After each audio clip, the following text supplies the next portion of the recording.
তো ভাইয়েরা এবারে তোমাদের মেইন বুকের 18 নম্বর কোশ্চেনটা আমরা সলভ করব। তো এই কোশ্চেনটাই কি বের করতে বলছে দেখো, একটা ঘরের মেঝে 26 মিটার দৈর্ঘ্য ও 20 মিটার প্রস্থ। তারপরে বলছে 4 মিটার দৈর্ঘ্যের ও 2.5 মিটার প্রস্থের কয়টি মাদুর দিয়ে সম্পূর্ণ মেঝেটি ঢাকা যাবে। অর্থাৎ একটা মেঝের দৈর্ঘ্য প্রস্থ দেওয়া আছে আর একটা মাদুরের দৈর্ঘ্য প্রস্থ দেওয়া আছে। তো কয়টা মাদুর দিয়ে ওই মেঝেটা ঢাকা যাবে সেইটাই বের করতে হবে আমাদের। তো ভাইয়া দেখো, এই অঙ্কগুলো করার ক্ষেত্রে একটা জিনিস সবসময় মাথায় রাখবা। প্রথমে আহ, যার উপরে বসাইতে চাও তুমি, দেখো এই হচ্ছে আমার কি মেঝে, এই মেঝের ক্ষেত্রফলটা বের করবা, মেঝের ক্ষেত্রফল বের করবা। আর সাপোজ এইটা হচ্ছে কি আমাদের মাদুর, এই মাদুরের ক্ষেত্রফলটাও বের করবা। বের করে বড় ক্ষেত্রফলটারে ছোট ক্ষেত্রফল দ্বারা ভাগ করবা, তাইলে যে অ্যান্সারটা আসবে ওইটি হচ্ছে তোমার কত টি। আশা করি ভাই বুঝতে পারছো। তো ম্যাথটা আমি করে দিচ্ছি তোমাদের। দেখো, এটা ঘরের মেঝের দৈর্ঘ্য হচ্ছে 26 মিটার, প্রস্থ কত ভাই 20 মিটার, তাইলে আমরা বলতে পারি না মেঝের ক্ষেত্রফল, মেঝের ক্ষেত্রফল আমাদের কাছে কি প্রথমে যে অংশটা আমরা বসাবো ওই জিনিসটা, ওই অংশটার ক্ষেত্রফল বের করা। তো এই মাদুরটা কোথায় বসাবো, মেঝের উপরে, তাহলে আগে মেঝের ক্ষেত্রফলটা বের করবো। মেঝের ক্ষেত্রফল, মেঝের ক্ষেত্রফল ইকুয়াল টু কি ভাইয়া, দৈর্ঘ্য গুণ প্রস্থ। এই দৈর্ঘ্য গুণ প্রস্থ লেখার পরে ভাইয়া দৈর্ঘ্য কত দেওয়া আছে আমার, দেখো দৈর্ঘ্য দেওয়া আছে কিন্তু ভাইয়া 26 মিটার, প্রস্থ কত দেওয়া আছে 20 মিটার। তো বলো 26 আর 20 এই দুইটা গুণ করলে আমার গুণফল কত আসে।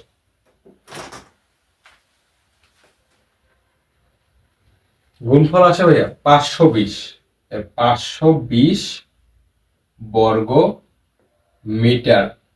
এইটা হচ্ছে আমার মেঝের ক্ষেত্রফল। এবার ওই মেঝের উপরে কাকে বসাইতে চাচ্ছি আমরা, বা কাকে আমরা দিতে যাচ্ছি মেঝের উপরে, মাদুরকে, তাহলে মাদুরের ক্ষেত্রফল কত এইটাও আমরা বের করবো। কারণ আমরা প্রথমেই আমি বলছিলাম যে যার উপরে বসাইতে হবে মানে বড়টার ক্ষেত্রফল, যার উপরে তুমি ছোট জিনিসটা বসাবা তার ক্ষেত্রফল, তারপরে ছোট জিনিসটার ক্ষেত্রফল বের করবা, তারপরে বড় ক্ষেত্রফলটাকে ছোট ক্ষেত্রফল দিয়ে ভাগ দিলেই কতটি পাথর বা কতটি মাদুর বা কতটি ইট এগুলো বের হয়ে যাবে।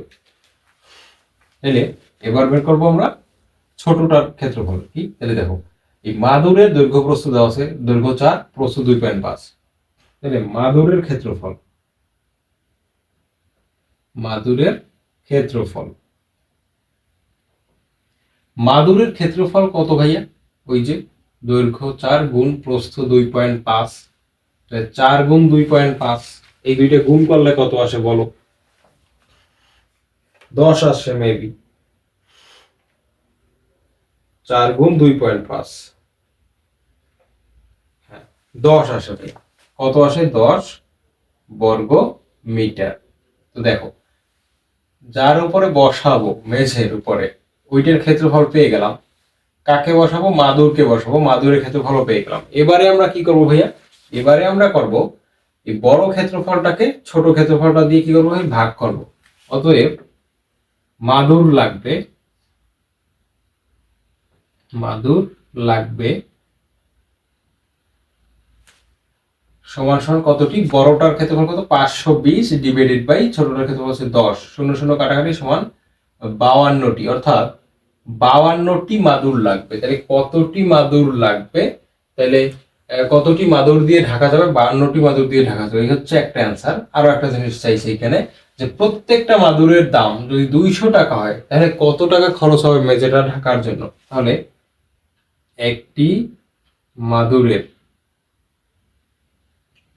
দাম সমান কত ভাইয়া, 200 টাকা। তাহলে ভাইয়া বলো 52টা মাদুরের দাম কত হবে, 52টি মাদুরের দাম ইকুয়াল টু 200 সাথে গুণ হবে 52, এত টাকা সমান কত টাকা আসে দেখো ভাইয়া,